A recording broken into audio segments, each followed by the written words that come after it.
Et cette fois, c'est parti. Les athlètes, les artistes sont lancés pour cette édition 2024 du Prix des Ducs de Normandie avec Ida Otillard qui est bien parti, qui va se retrouver tout de suite sur la ligne de tête. Onek également a été assez prompte en début de parcours. Émeraude de Baie est troisième le long de la corde. Nous avons au centre du peloton Elvis du Vallon qui produit un effort un petit peu à l'extérieur alors qu'on est isolé avec Isoard Védaquet, le numéro 9, tout à l'extérieur de la piste au moment où ils vont passer une première fois devant les tribunes. Et c'est Onek, le tenant du titre, qui a pris la tête et la corde. Émeraude de Baie est là avec Elvis du Vallon qui poursuit sa progression. Ida Otillard est quatrième. Gaspard de Brion est bloqué le long de la corde pour le moment. Isoard Védaquet est venu se porter à l'extérieur de son compagnon d'entraînement Onek. Et les deux élèves de Philippe Allaire vont se retrouver pour le moment à la lutte pour les commandes de la course, mais la lutte va être assez vite dite puisque nous avons désormais Isoard Védaquet déféré des quatre pieds aujourd'hui qui a pris le meilleur sur Onek désormais dans un dos. Émeraude de Baie et troisième côté corde. Gaspard de Brion qui vient devant Echo de Chancy qui est 5 ou 6e. Elvis du Vallon qui a offert son dos au grand favori Dao de Tillard avec Eric Zeuil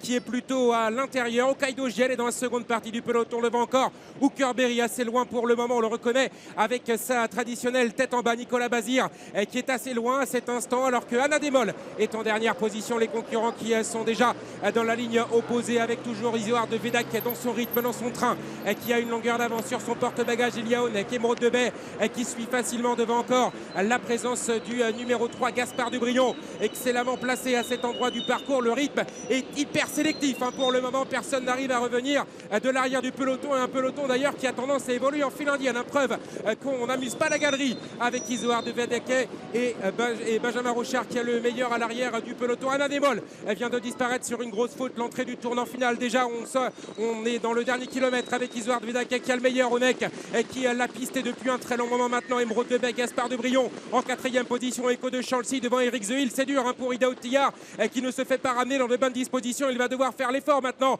à l'extérieur, se retrouvant le nez au vent. Hokkaido Giel étendant son dos à cet instant. Ils vont dans quelques instants aborder la deuxième partie du tournant avec Isoard de Védaquet qui fait un véritable numéro pour le moment. Onek est deuxième devant Émeraude de Baie qui a du mal à s'accrocher à ces deux-là. Gaspard de Brion est quatrième pour le moment. Hokkaido Giel est en train de venir à l'extérieur du grand favori Ida Otillard qui a du mal toujours à refaire des longueurs sur les premiers. Est-ce qu'ils vont pouvoir tenir maintenant avec Isoard de Védaquet qui s'est vu les oreilles débouchées, mais maintenant Onek est en train de venir à son extérieur. Est-ce que Onek va être courageux en diable comme il sait le faire pour préserver sa couronne dans ses Ducs de Normandie? À l'extérieur, il y a Gaspard de Brion, Ida Otillard qui est lancé maintenant par Clément Duval d'Estaing avec Gaspard de Brion.